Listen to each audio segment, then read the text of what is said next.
Welcome to proud Hindu Dharma. Subscribe பண்ணாதவர்கள் subscribe செய்து bell ஐகானை கிளிக் செய்து கொள்ளுங்கள். திரௌபதியின் நிறம் என்ன? அவள் எப்படி பிறந்தாள்? துருபதன் என்ற யக்ஞசேனன் தன்னோடு நண்பனாக இருந்த துரோணரை பாஞ்சால தேசத்து அரசனாக ஆன பிறகு நண்பனாக ஏற்க மறுத்தார். அரசனுக்கு அரசன் மட்டுமே நண்பன் என்று சொல்லி அனுப்பிவிட்டார். துரோணர் பாண்டவர்கள் கௌரவர்கள் அனைவருக்கும் அஸ்திர பயிற்சி செய்தார். குருதட்சணையாக துருபதனை உயிரோடு பிடித்து தன் முன் நிறுத்த சொன்னார். துரோணரின் சிஷ்யன் அர்ஜுனனால் தோற்கடிக்கப்பட்டு பாஞ்சால தேசத்தை கைப்பற்றிய துரோணர் பாதி ராஜ்யத்துக்கு தான் அரசன் என்று சொல்லி மீதி பாதியை துருபதனுக்கு கொடுத்தார். இப்பொழுது இருவருமே அரசர்கள்தானே, நண்பர்களாக இருப்போமா என்று சிரித்துக்கொண்டே கேட்டு துருபதனிடம் இருந்த கோபத்தை தீர்த்து கொண்டார். எதிர்க்க முடியாத துரோணரை நினைத்து நினைத்து தூங்க முடியாமல் தவித்தார் துருபதன். துரோணரை எதிர்க்கும் பிள்ளை தனக்கு மகனாக வேண்டும் என்று ஆசைப்பட்டார். இனி குழந்தை பெற்று கொள்ள இயலாது என்பதால் வேதத்தில் சித்தி பெற்ற பிராமணர்களை தேடி அலைந்தார். அப்போது கங்கை நதிக்கு அருகில் கல்மாஷி என்ற நகரத்திற்கு அருகில் பரிசுத்தமான பிராமணர்கள் வசிக்கும் ஒரு கிராமத்தை பார்த்தார். அங்கு வேதம் கற்று மனம் செய்து கொண்ட ஸ்நாதகர்களும் கடுமையான விரதங்களை அனுஷ்டிக்கும் பிராமணர்களே இருந்தனர்.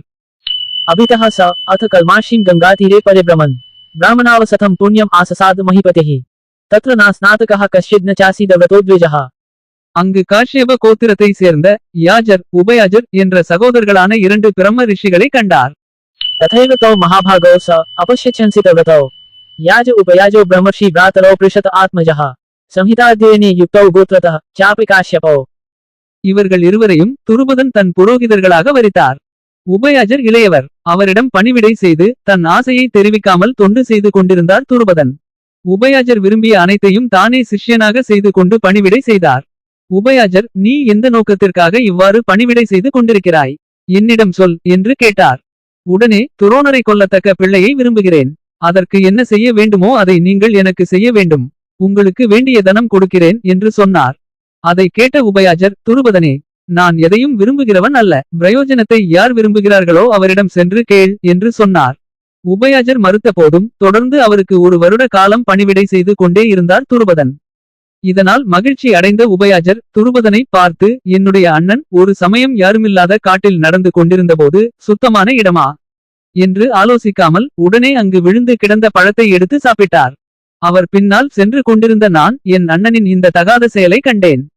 अपरिज्ञात शौचायां भूमौ निपतितं फलम् तदपश्यमहं भ्रातुर् साम्प्रतमनुव्रजन्. என் அண்ணன் தனக்கு பிரயோஜனம் கிடைக்கும் என்றால் ஆலோசனை செய்யாமல் செய்வார். அவர் அந்த பழத்தை சாப்பிட்ட பிறகு ஏற்பட போகும் குற்றங்களை நினைக்கவில்லை. அவர் மற்ற விஷயத்திலும் அப்படியே இருக்கிறார்.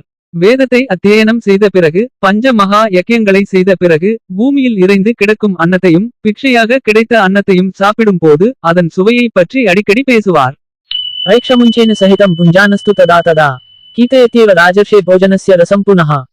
குருகுல வாசம் செய்யும் காலத்தில் மற்றவர்கள் மிச்சம் வைத்துவிட்ட அன்னத்தை எடுத்து சாப்பிடுவார். அடிக்கடி உணவின் சுவையை பற்றி பேசி மகிழ்வார்.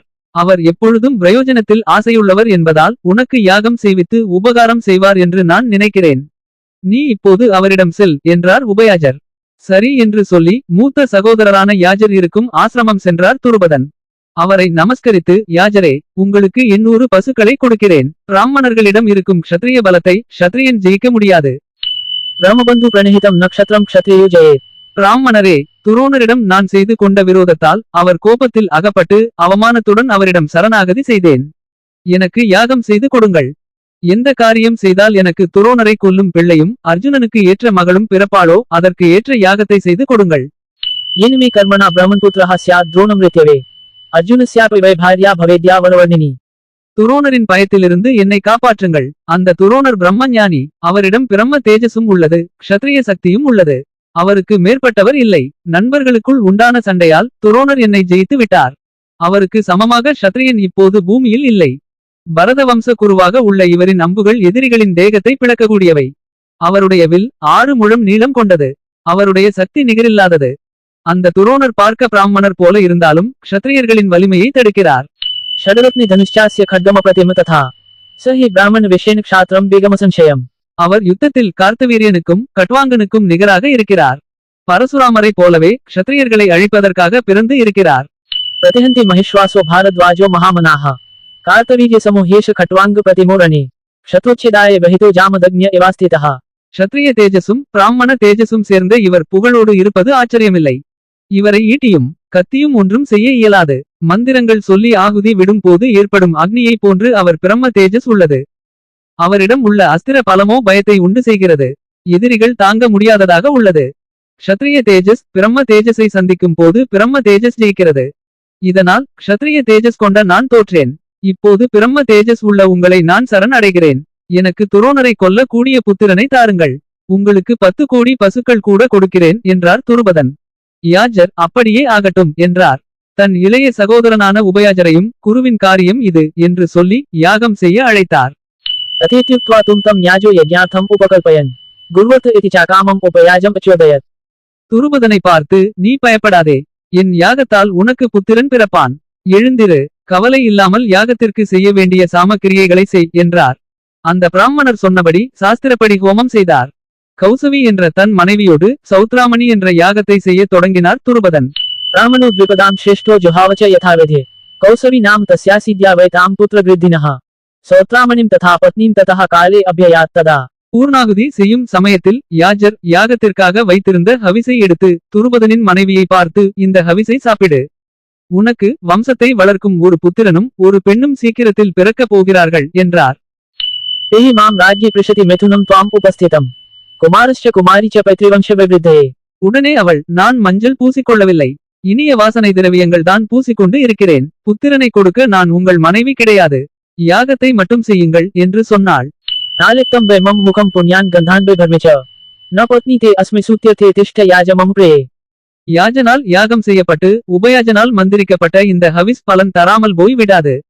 பிருஷதி வந்தால் வா அல்லது அங்கேயே நில் என்று சொல்லிவிட்டு யாஜர் அந்த ஹவிசை அக்னியில் ஹோமம் செய்தார். याजेन श्रपितं हव्यम् उपयाजेन मन्त्रितं कथं कामं न सन्दद्यात् पृषति प्रेहि तिष्ठ वा. அப்போது அக்னியிலிருந்து பொன்னிறத்தோடு பயத்தை உண்டாக்கும்படியாக உருவத்தோடு கிரீடம் கவசம் கத்தி வில் அம்பு அனைத்தையும் தரித்தவனாக தேவனை போன்ற வீரனாக ஒரு குமாரனாக ஒருவன் அடிக்கடி கர்ஜித்துக் கொண்டு அக்னியிலிருந்து எழுந்தான். உடனே திவ்யமான தேரில் ஏறி சஞ்சரித்தான்.